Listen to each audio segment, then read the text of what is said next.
യെശയ്യായുടെ പുസ്തകത്തിൽ നിന്നുള്ള വായന 38 അധ്യായം 1 മുതൽ 22 വരെയുള്ള തിരുവചനങ്ങൾ.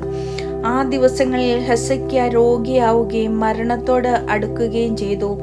ആമോസിന്റെ പുത്രനായ യെശയ്യാ പ്രവാചകൻ അവനെ സമീപിച്ചു പറഞ്ഞു, കർത്താവ് അരുളി ചെയ്യുന്നു, നിന്റെ ഭവനം ക്രമപ്പെടുത്തുക, എന്തെന്നാൽ നീ മരിക്കും, സുഖം പ്രാപിക്കുകയില്ല.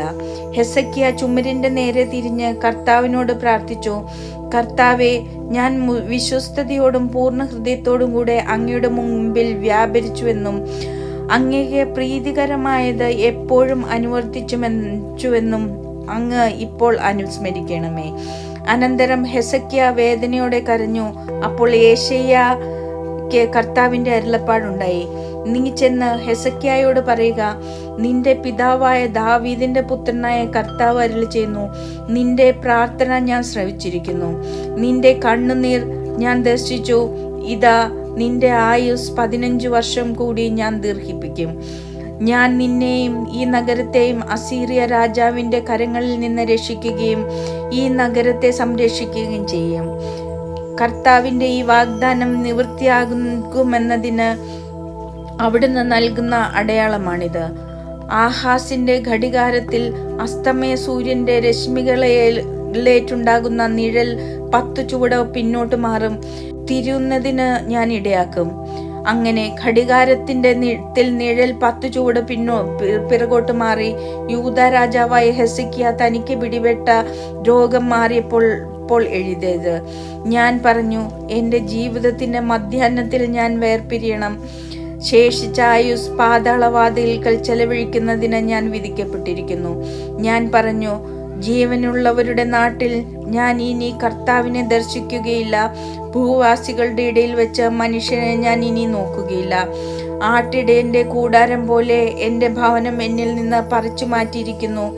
നെയ്ത്തുകാരനെ പോലെ എൻ്റെ ജീവിതം ഞാൻ ചുരുട്ടിയിരിക്കുന്നു. തറയിൽ നിന്ന് അവിടുന്ന് എന്നെ മുറിച്ചു നീക്കി. പകലും രാത്രിയും അവിടുന്ന് എന്നെ അന്ത്യത്തിലേക്ക് നയിച്ചുകൊണ്ടിരിക്കുന്നു. പ്രഭാതം വരെ സഹായത്തിനു വേണ്ടി ഞാൻ കരയുന്നു. ഒരു സിംഹത്തെ പോലെ അവിടുന്ന് എൻ്റെ അസ്ഥികൾ തകർക്കുന്നു. രാപ്പകൽ അവിടുന്ന് എന്നെ അന്ത്യത്തിലേക്ക് നയിച്ചുകൊണ്ടിരിക്കുന്നു. മീവൽ പക്ഷിയെ പോലെയോ കൊക്കിനെ പോലെയോ ഞാൻ നിലവിളിക്കുന്നു. പ്രാവിനെ പോലെ ഞാൻ ഞരങ്ങിക്കൊണ്ടിരിക്കുന്നു. മുകളിലേക്ക് നോക്കി എൻ്റെ കണ്ണ് തളർന്നിരിക്കുന്നു. കർത്താവെ, ഞാൻ മർദ്ദിക്കപ്പെടുന്നു. അങ്ങ് എൻ്റെ രക്ഷയായിരിക്കണമേ. എനിക്കെന്തു പറയാൻ കഴിയും?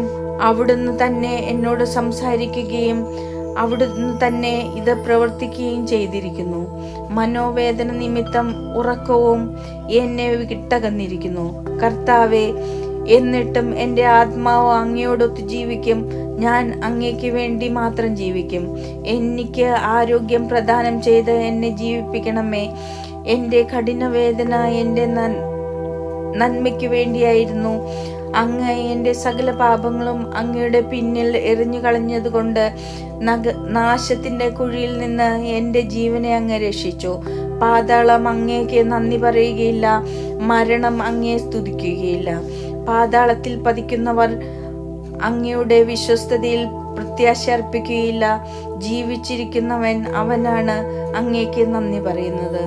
ഞാൻ ഇപ്പോൾ ചെയ്യുന്നത് പോലെ തന്നെ പിതാവ് തൻ്റെ സന്തതികളെ അങ്ങയുടെ വിശ്വസ്തത അറിയിക്കുന്നു. കർത്താവ് എന്നെ രക്ഷിക്കും. ഞങ്ങൾ അവിടുത്തെ ഭവനത്തിൽ പ്രവേശിച്ച ജീവിതകാലം മുഴുവൻ താന്ത്രീനാദത്തോടെ അങ്ങയെ കീർത്തിക്കും. അപ്പോൾ യെശയ്യാ പറഞ്ഞു, അവൻ സുഖം പ്രാപിക്കേണ്ടതിന് ഒരു അത്തിയട എടുത്ത് അവന്റെ പരുവിൽ വയ്ക്കുക. ഞാൻ കർത്താവിന്റെ ഭവനത്തിൽ പ്രവേശിക്കുമെന്നതിന്റെ അടയാളം എന്തായിരിക്കുമെന്ന് ഹെസക്കിയ ചോദിച്ചിട്ടുണ്ടായിരുന്നു.